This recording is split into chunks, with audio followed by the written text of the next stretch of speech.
Thomas Fabiano, and joined with me on Zoom is redshirt senior for the Marist Red Foxes lacrosse team, Jason Intermesoli.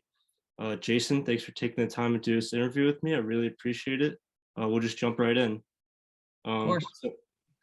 Starting off the year, you guys were 1-5, and then you ended the year 6-1.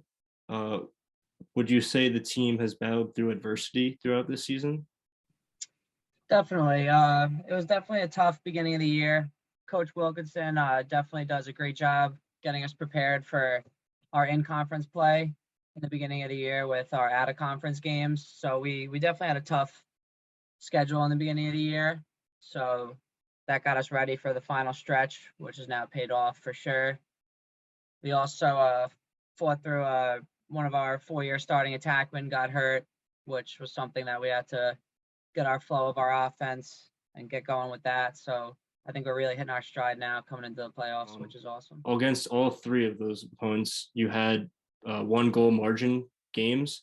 So coming into the playoffs, were you focused on just this game against Manhattan, or did you do like game film and planning for these other teams as well? Or is that Right just now, it's a great question. We're just taking it one game at a time. So there's no Saturday if we don't play well and win tomorrow. We know Manhattan's a very good team. The top of the conference was very close, as you said, all 1-goal games. So you can't look past anyone. We know Manhattan's going to give us a big fight. So we're not looking past them. All of our film and preparation was for Manhattan. And hopefully, if we play well tomorrow, then Friday we'll focus on whichever team lays ahead for us on Saturday. so obviously you've won a MAC title before. Can you describe what that felt like, and what would it mean to you to do it again before graduating? It's an awesome feeling. We work so hard, fall, winter, 6 a.m. running sprints, lifting, everything just for that feeling of winning that MAC championship, going into the locker room with all the alumni, all the people that we've played with in the past, celebrating. It's a really cool experience, and to have the opportunity to do it again is very special, and each one means a lot, and I just hope we play well and get it done again. So despite the outcome of tomorrow's game, how do you view the season on a personal level, and what are your takeaways, and also from a team perspective? So as a team, it was definitely a tough beginning of the season. Luckily, we have a lot of seniors.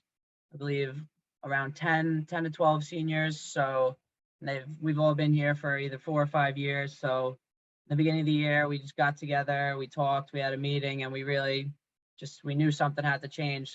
As you said, starting off 1-5 or whatever it was just wasn't good enough, and we knew that, and we knew we were good enough to become a playoff team and hopefully a championship team.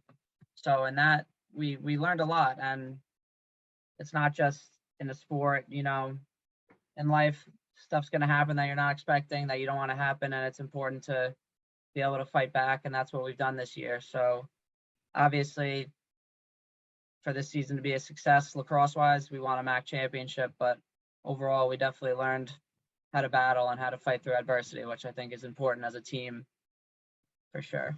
Mm-hmm. All right, well, thank you, Jason. It's all the questions I got. I really appreciate you taking the time to do this interview with me. Of course. Thanks for having me. I appreciate it. And good luck with tomorrow's game.